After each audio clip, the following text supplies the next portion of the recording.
Hello everyone, welcome back to my YouTube channel. I hope you all are doing fine and studying well. In this video, I'm going to be talking about how I manage the papers which also had MCQs. So on the CA final level, there are 4 papers which have MCQs, namely Audit, Law, DT and IDT.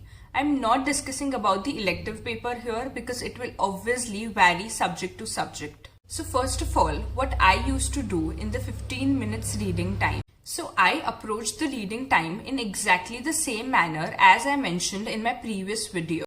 If you haven't watched that, go watch it right now. I'll leave the link in the description box below.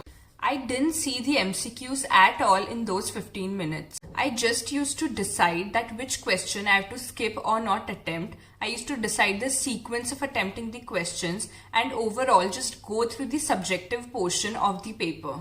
Now, after the end of those 15 minutes, I used to pick up the MCQ paper and start with that. So my reasoning behind starting with MCQs and not the subjective portion was that, first of all, MCQs can be really tricky sometimes. Plus, solving MCQs requires all the concentration in the world.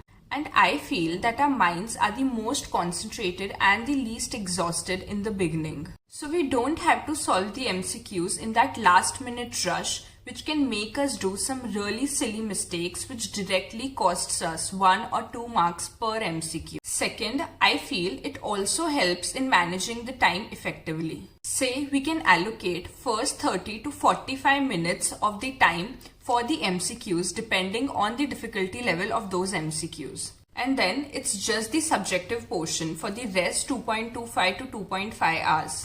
So you feel that calm after completing the MCQs that you're already done with the 30 marks paper and you're still left with more than 70% of the time, even if you take 45 minutes for the MCQs, which I'm talking about the worst case scenario.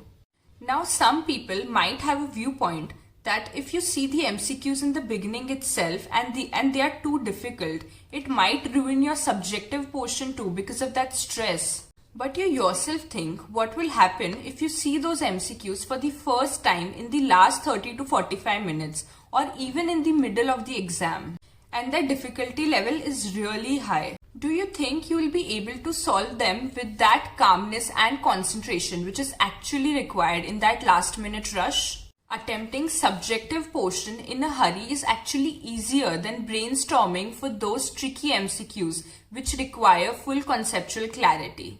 This is what I feel.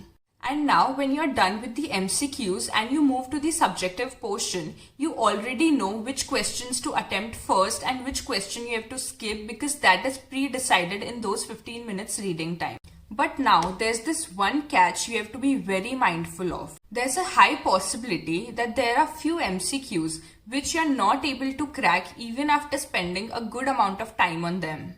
So you don't just have to keep trying and wasting your time because you still have the entire subjective part to finish. Use your judgment to figure out which are such MCQs and don't waste your time on them right now. Now you have to get back to them in the very end when you are done with the subjective part too. Even if you're not left with any time in the end, you don't have to panic because these are the MCQs which are the trickiest of them all. And even if you had wasted your time on them in the beginning, there's a very less probability that you'd get them right.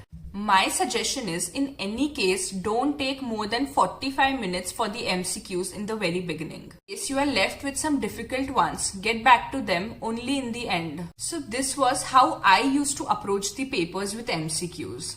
What you can do is give a mock with this strategy and you'll know for yourself if it works with you and if you are able to manage the time well. So that's all for this video. I hope it helps. All the very best and take care of yourselves.